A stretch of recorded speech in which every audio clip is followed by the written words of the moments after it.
Bonjour à toutes et à tous, nous sommes le 4 juillet et encore une fois, je vous retrouve sur Cassis au Corton, mais en solo pour cette sortie. La visibilité est bonne, voire un peu trop, en ce qui concerne les agachons que je vais faire par la suite. Aujourd'hui, je me sens bien, je suis reposé, j'ai bien dormi, ce qui me laisse présager pour la suite de la sortie de bonnes apnées. Je commence ma première descente sur ce joli rouget repéré depuis la surface.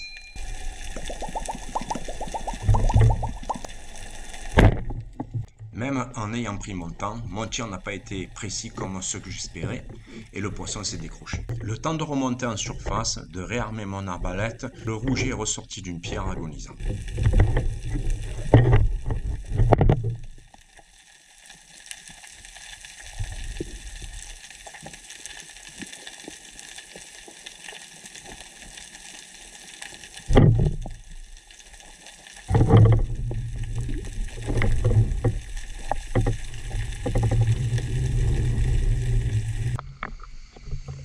Dans l'apnée précédente, je l'ai décroché, mais bon, comme je l'avais tiré juste sous les ouïes, ça lui a été fatal. Même s'il s'est réfugié dans le trou. Je sais que plus d'un d'entre vous ne pêcherait pas sur cette partie de la zone du Corton. Mais comme vous le savez certainement, les sorties d'évacuation d'eau usée retiennent une quantité de poissons fourranges de la Manche qui attire également les prédateurs. Bien dissimulé derrière cette roche, je me cale à l'agachon car je sais que parfois des loups traînent dans cette zone.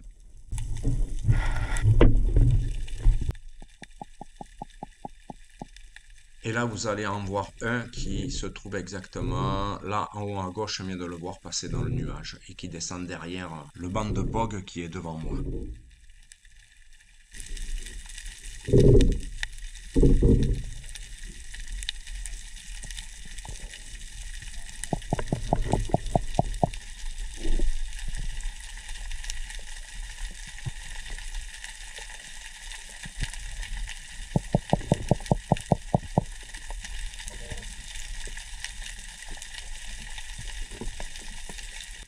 Et il arrive enfin, mais pas vraiment là où je l'attendais.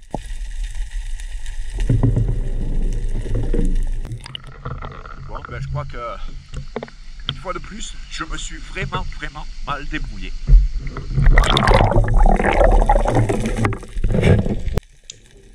Après, lorsque je suis sur Cassis au Corton, je fais souvent les mêmes pierres.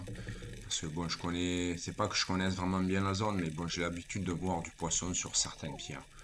Donc là, sur celle qui fait un genre de promontoire, certains d'entre vous doivent la connaître, hein. Il y a souvent du mérou dessous. Bon, le mérou, c'est un poisson protégé, je ne le répéterai jamais assez, mais c'est que tout simplement, le mérou ou les mérous qui peuvent se trouver sous cette pierre retiennent bien souvent des poissons plus petits comme des sards, des corbes. Là, donc, on en voit un tout au fond, là, et puis je vais m'approcher, mais en fait, il n'y aura qu'un mérou. Et j'ai même eu un doute à savoir si ce n'était pas une badèche. Je sais pas si on l'aura bien vu à l'écran. Mais bon, il y avait un mérou, un petit mérou, et peut-être qu'on l'aura vu en ombre chinoise. Voilà. Je vous ai laissé les parties les plus intéressantes de cette sortie solo peu fructueuse en prise. Mais sur cette dernière descente, ce n'est pas un poisson que j'ai vu, c'est juste le coup de queue d'un poisson. Je pense qu'il s'agissait d'un mérou, d'un très gros mérou. Je vous laisse écouter le son du départ de ce poisson. À bientôt.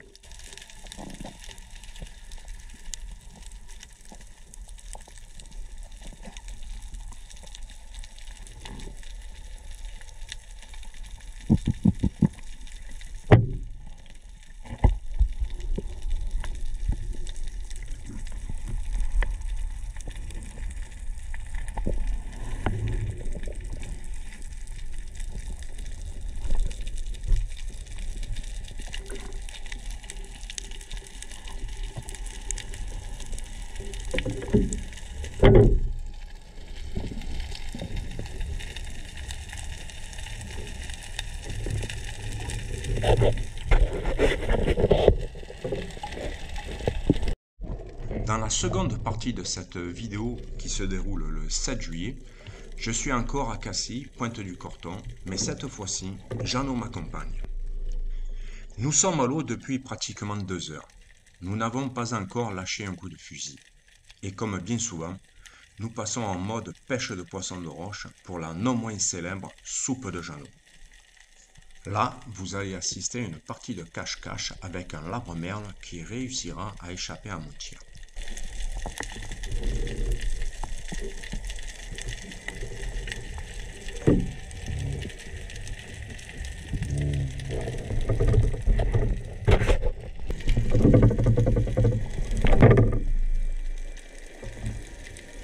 Je repère de nouveau un labre-merle. Est-ce le même que précédemment? Une chose est sûre, c'est que je suis tellement obnubilé par ce poisson que je ne vois pas l'autre qui va surgir sur ma droite. C'est ce que nous appelions l'effet tunnel quand je travaillais.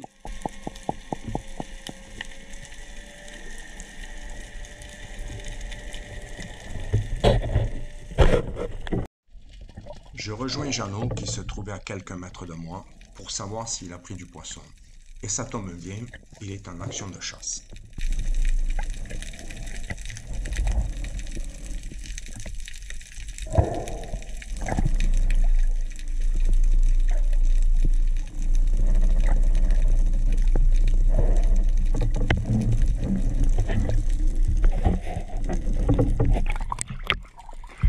T'as vu alors, Jeannot, là, t'as vu quelque chose? T'as vu quelque chose là-dessous, là? Un arbre, non? Un noir, ouais. Ça fait 2 fois que je le vois, 2 fois que j'arrive pas à le tirer.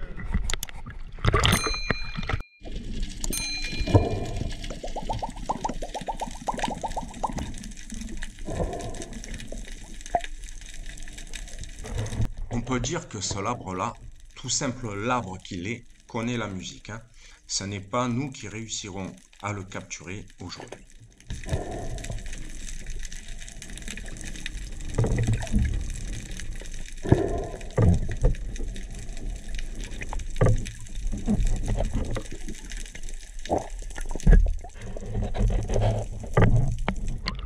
Qu'est-ce que j'ai raté?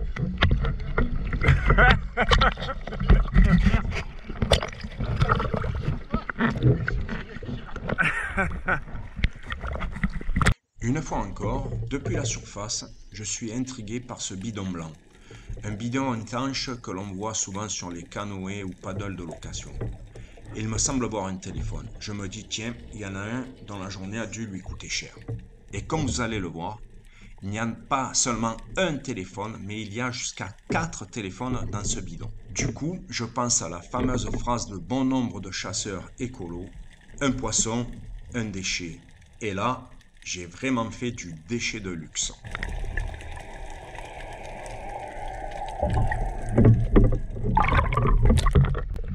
Là, le gars qui a dû faire du paddle ou quoi, il a perdu la journée. Il y a 2 téléphones, si c'est pas 3. Ouais, ça lui a coûté cher la sortie.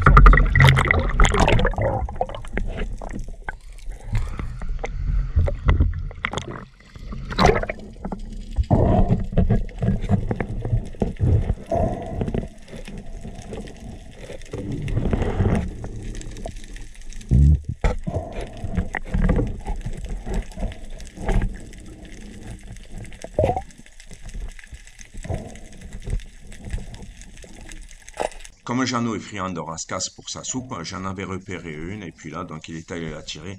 Bien sûr, il l'a capturée et malheureusement, comme sa flèche était coincée, j'ai pas pu filmer la sortie du poisson, mais elle était bien au bout de sa flèche.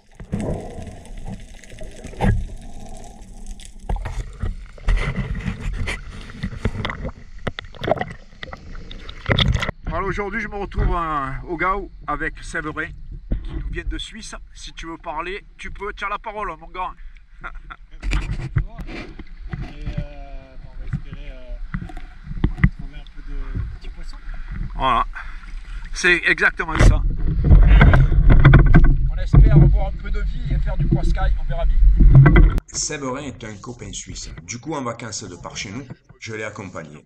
Malheureusement pour lui, les derniers coups de Mistral ont vraiment rafraîchi la mer. Allez, c'est parti avec Séverin. Et avec sa combinaison de kite et sans cagoule, la sortie va être très difficile pour lui.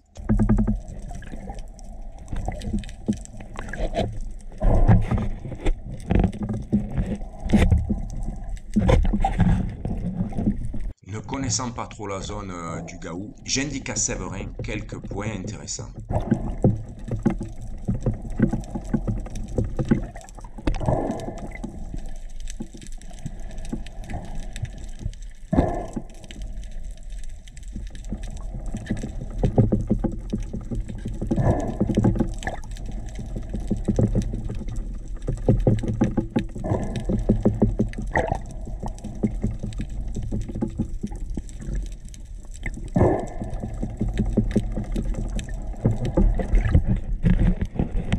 Ici, il y a un saratrou.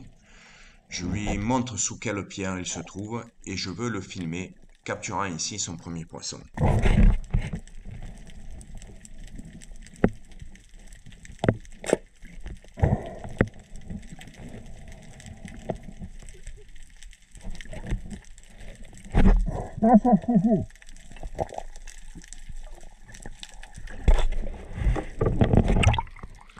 Tu l'as eu? Le sard loupé, ce n'est pas grave. Il tente à nouveau la capture d'une belle vieille. Honnêtement, je le vois grelotter et j'ai froid pour lui. La mer est à 15 degrés aujourd'hui. Satan et Mistral.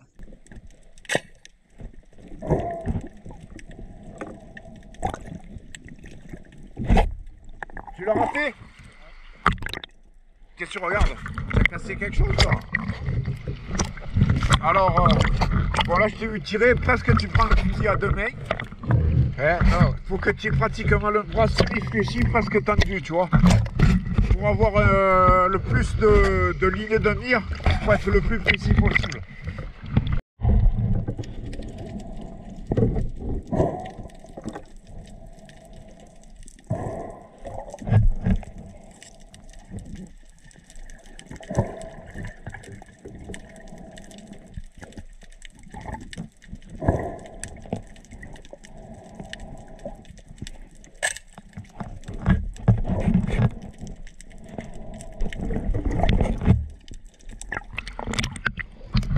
Ouais, tu n'es pas passé loin, hein.